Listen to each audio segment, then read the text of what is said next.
And this last component, I think, is super big for us as leaders, and learning that conflict resolution skills and ending the conflict cycle. I think that a lot of times we fall into conflict cycles in the workplace. So kind of wanted to share this with you. This is a little piece about that conflict cycle. So at the core of any type of conflict is the objectification of another human being. This is as true in the workplace as any other facet of life. The moment we stop viewing our coworkers as people, confirmation bias is going to ensure that we find any and all reasons to validate our objectification of that person. This becomes a downward cycle, and we begin to value conflict over possible resolution. If my fellow employee does something small to irritate me, I start to dislike him or her. Once that belief becomes implanted in my mind, I then start to find other reasons to validate that belief. So no matter what that person does, I'll interpret it in a manner that validates the belief. And inevitably, the person eventually senses my dislike for them, and they come to feel the same way about me. So the cycle continues. So again, we want to break that cycle of conflict, right? And restoring our environments to harmony, and at least being able to have a respectful place to work at. So conflict, I mean, basically, it's just differences. It's differences from the other person. It could start as a small difference of opinion, right? And from that, the two parties didn't engage into dialogue as to what was bothering them, and then that small situation grows into a bigger fire. So the one thing I'll continue to mention as we go today is our need to nip that conflict situation in the bud, right? Respect comes into play in a big way, that we need to have the respect to address it with the other party sooner than later. And we can be amazed at how much of that tension and conflict can be resolved by just being able to approach it, right, in a timely way. So you can see here on the slide, there's a little difference of opinion as to whether there's 4 beams or 3 laying there on the ground, right? We react to circumstances and actions of others, right? And those reactions come from our learned values, the way that we grew up, our inner biases that we're not even conscious of half the time, right? So just simple things like our life experiences, our education, how we were raised. This can come into play when these disagreements or these conflicts of interest, come up within our lives, our personal lives and our work lives. So what can happen if we don't manage conflict very well? Well, it's likely to have some destructive influences, right? It could lead to, obviously reduced productivity, increased absenteeism. People just want to avoid a hostile and uncomfortable work environment, or the lower morale that's going on, or maybe they've been asked to pick sides and they don't really want to be in one camp or the other. That wildfire effect is very likely, right? Where we have one conflict leading to others, and then it just spreads out of control. And it could increase the risk of violence, in some situations. So we don't want to poorly manage the conflict. So some common causes, basic poor communication or lack of communication leads to misunderstandings. Somebody with different work styles, right? One thinks that his or her way is the right or best way, can really create that conflict. People with different personalities sometimes clash on the job. So different goals, right? Some work objectives, some employees think their work objectives are more important than their coworkers, or things along those lines, right? So it's very natural to try to avoid conflict. I don't know of any person that just welcomes the chance to address conflict. So our natural instinct is going to be to avoid it, right? And as we're looking at these next slides and looking at some ideas to resolve conflict, maybe using the word confront can seem more daunting and overwhelming, and it could even spark bad memories of situations gone bad. So maybe confront isn't really the term to use, but maybe handle or address, right? And again, avoiding that conflict has to be more painful than facing it. So once it reaches that tipping point, right, we know that the conflict has to be handled, right? And the sooner the better, typically in most cases. So conflict avoidance, again, it's based in emotion. We want to be able to get in touch with our emotions before we can control that behavior rationally. So again, getting that emotion out before we address the conflict is really key. That emotional intelligence comes into play with that piece as well. So situations don't cause emotions. That response to the situation and our prediction about the outcome is what triggers our emotions, right? So what's our strategy in coping, right?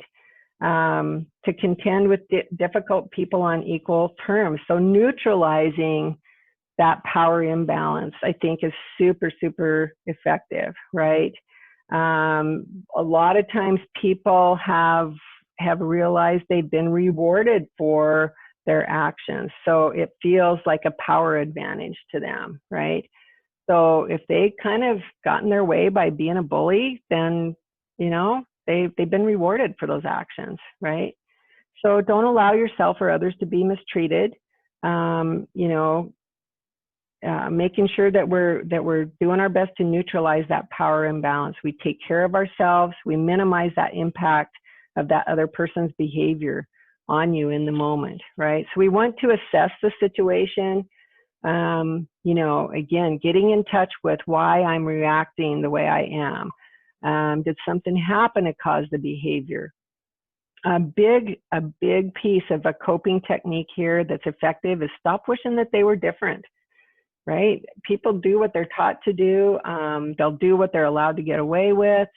I'm not going to try to change them, but I am going to let them know what the impact of their actions are and what the consequences are of those actions, right?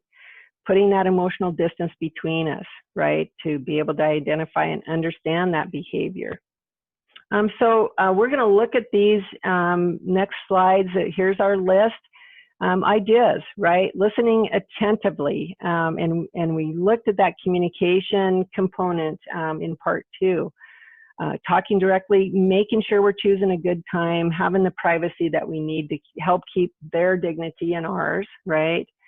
And so forth. So again, as I mentioned in the communication slides, giving them a chance to tell their side.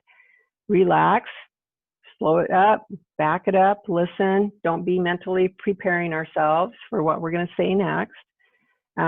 Helping to be aware of our own body language to show that we're being attentive, right? Being very conscientious of that. So that part 2 is all about listening today.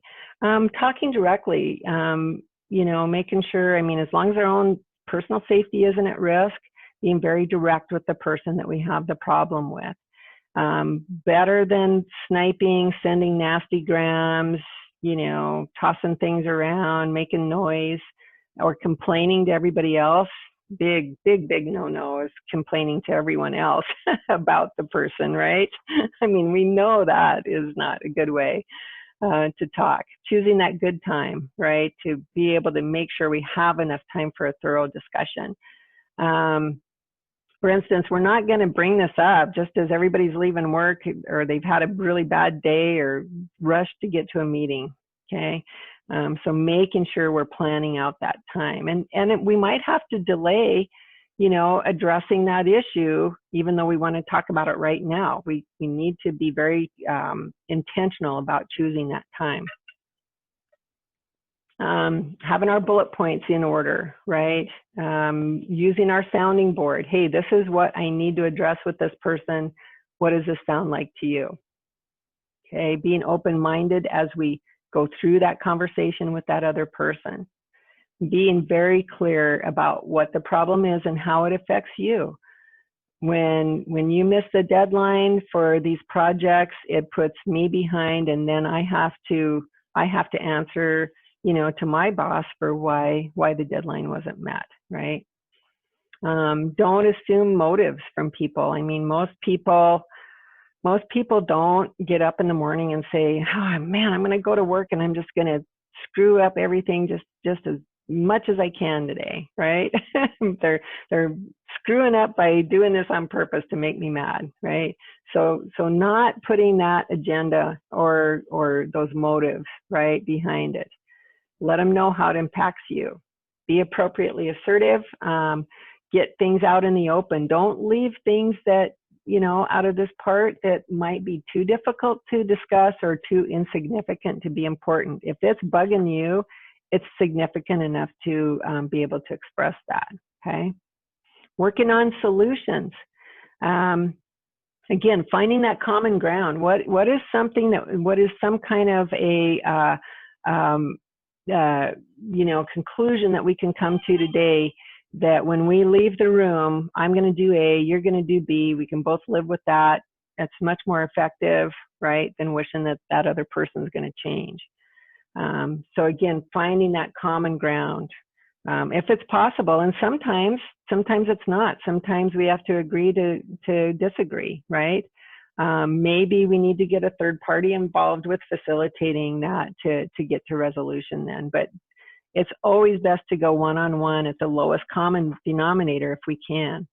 Respecting confidentiality, again, finding that private place to have that conversation, and then not blabbing about it afterwards, right? If the other person thinks that they need to blab about, whatever, then that's their issue, not yours, right? Making sure we're going to do check-ins, right, to see if what we've come to as a conclusion or solution is it working out? Do we need to fine-tune it, right? So when we're in that one-on-one meeting, right, if we need to do this first and then have a group meeting, maybe there's more than just one person involved with the conflict, right? So get the one-on-ones with each of the persons involved. Let them spill the poison, let them vent, get that past history out on the table. It gives you insight as the facilitator as to what direction the group meeting needs to go to. It helps you identify the elephant in the room. It makes that group meeting then more productive and more efficient, right? We're going to provide a safe environment for that group discussion, right? So when we're meeting, we need to sit and listen, as we've said quite a bit today, and practice our active listening skills, right? Setting that stage for the group meeting.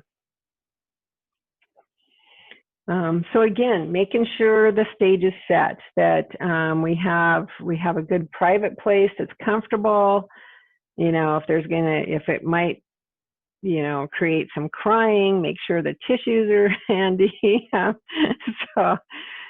we'll look at the ground rules, those meeting ground rules, in just a second.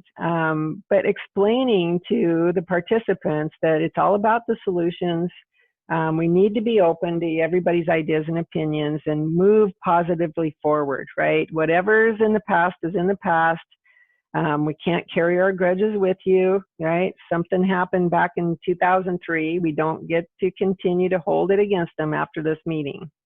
My role as the facilitator is to manage and keep this group moving forward positively. So again, assist by recapping at the end of the meeting as to, here's what we agreed to do. So mediating personality conflicts, okay, happens a lot, right, in the workplace. So it becomes obviously more emotional than rational. Usually what they claim to be fighting about have little or nothing to do with the cause of the conflict. So keep this in mind, right? Make sure that both people know that they're valuable to the organization. It's a critical first step to help build the ability for both employees to address their issues in a positive way. Let them know how the conflict's affecting work. It's bringing everybody else down. It's stopping productivity. The other employees are very uncomfortable with it, right? And try to de-emotionalize the issues and appeal to their sense of professionalism and pride in their jobs. And then, if possible, try to give them a chance to work things out. Teach them that conflict resolution piece to see if they can do this privately and work things out without coming to blows, right?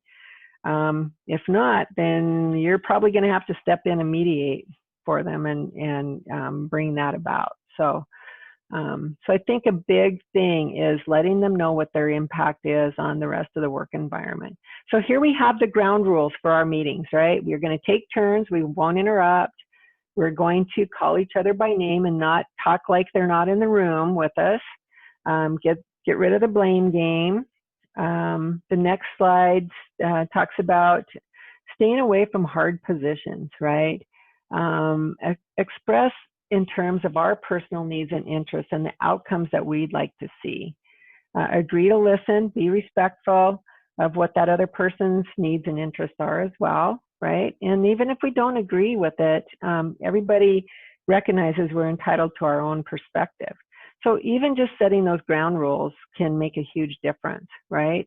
I've done conflict resolution with lots of work groups where I said, well, you guys need to come up with your ground rules for the meeting, and it's pretty consistent. I mean, the concepts are pretty consistent with respect and fairness and safety, to be able to express ourselves, things like that. So it's pretty interesting to see that it's so consistent in making our ground rules. So what happens if we're stuck in Groundhog Day and we just have this conflict cycle? It just keeps happening over and over again. How do we resolve something like that, right? So we need to be observant, recognize the signs, right? That conflict's about ready to break out again. It's boiling over. Recognizing those signs, we have to take steps then to break that cycle of conflict, right? Teaching others what that conflict resolution looks like, expecting them to try to work out that conflict between the parties involved, one-on-one if possible, that lowest common denominator, not bringing all the rest of the company into it if that's not necessary, right?